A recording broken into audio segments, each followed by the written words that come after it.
નમસ્કાર મિત્રો, ફરી વખત આપણે ગણિત સંકલ્પના આધારિત ગણિત સમજવા જઈ રહ્યા છીએ અને એમાં આપણો વિષય આજે છે પૂર્ણાંક સંખ્યાના ગુણાકાર, મલ્ટિપ્લિકેશન ઓફ ઇન્ટીજર્સ. તો આપણને ખબર છે કે ગુણાકાર શું છે. તો આપણે જાણીએ છીએ કે ભાઈ ગુણાકાર તે પુનરાવર્તિત સરવાળો છે. આપણને ખબર છે કે ગુણાકાર એ પુનરાવર્તિત સરવાળો છે, આવું આપણે જાણીએ છીએ. તો આ ગુણધર્મનો ઉપયોગ આપણે કરવા જઈ રહ્યા છીએ અને તે આધારિત આપણે પૂર્ણાંક સંખ્યાના ગુણાકાર સમજીએ. તો પહેલું ઉદાહરણ લઈએ કે ભાઈ 4 ગુણ્યા 3, જ્યારે બંને ધન સંખ્યા છે, બંને ધન પૂર્ણાંક. તો આનો મતલબ શું થાય? બે મતલબ નીકળ્યા કે 4નો 3 વખત સરવાળો અથવા 3નો 4 વખત સરવાળો. તો આને આપણે એવી રીતે સમજીએ કે ભાઈ 4 વત્તા 4 તો બરાબર 4 ને 4, અહીંયા તમે સમજી શકો કે 12 જવાબ આવે. તો આપણને મળેલી સંખ્યા કેવી છે? તો ધન સંખ્યા છે. તો આના આધારે આપણે શું તારવી શકીએ? તો આના આધારે સમજીએ કે ભાઈ કોઈ ધન સંખ્યાનો ગુણાકાર ધન સંખ્યા સાથે કરીએ તો જવાબ ધન મળે. બરાબર છે. બીજું ઉદાહરણ જોઈએ. અહીંયા એક વસ્તુ ધ્યાનમાં રાખવી કે અહીંયા બંને ધન સંખ્યાઓ છે અને આ વખત દર્શાવે છે, એટલે મતલબ કેટલી વખત પુનરાવર્તન કરવું. એક અંક પુનરાવર્તન દર્શાવે છે, એક અંકનું ગુણન થાય છે. તો ધારો કે 4 વખત પુનરાવર્તન કરીએ તો કોણ? તો 3નું. અથવા તો 3 વખત પુનરાવર્તન કરીએ તો કોણ? તો 4નું. અને 4 વખત પુનરાવર્તન કરીએ કોણ? તો 3નું. તો ધન સંખ્યા છે. બરાબર છે. હવે બીજું ઉદાહરણ જોઈએ કે આમાં જ ધ્યાન પર રાખીશું કે ઋણ 4 ગુણ્યા 3 કરીએ તો અહીંયા શું જોવા મળે? તો અહીંયા આપણને ખબર છે કે આ જ કન્સેપ્ટ ઉપયોગ કરીએ તો ઋણ 4નો 3 વખત સરવાળો. તો ઋણ 4 પ્લસ ઋણ 4 પ્લસ ઋણ 4. બરાબર. આ બંને ઋણ સંખ્યા છે.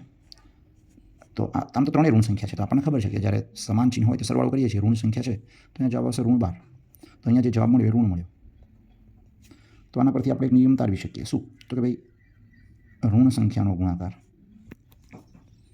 જ્યારે ધન સંખ્યા સાથે કરીએ તો જવાબ શું મળે છે? તો ઋણ મળે છે.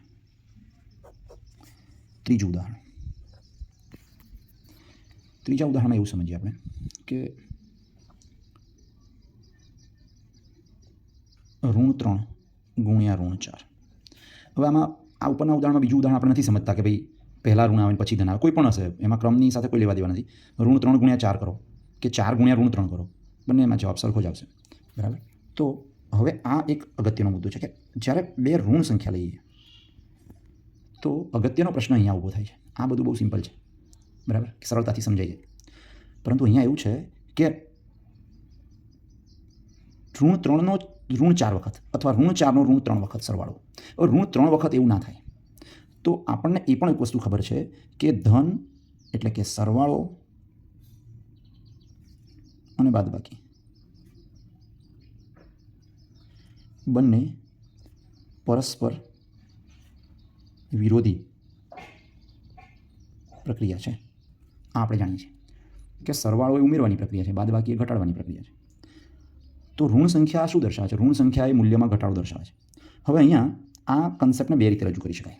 તો અહીંયા જ્યારે ઋણ સંખ્યાનો ઋણ સંખ્યા સાથે ગુણાકાર કરીએ તો આને પુનરાવર્તિત સરવાળાની જગ્યાએ પુનરાવર્તિત બાદબાકીના સંદર્ભમાં સમજાવી પણ શકાય છે. કઈ રીતે?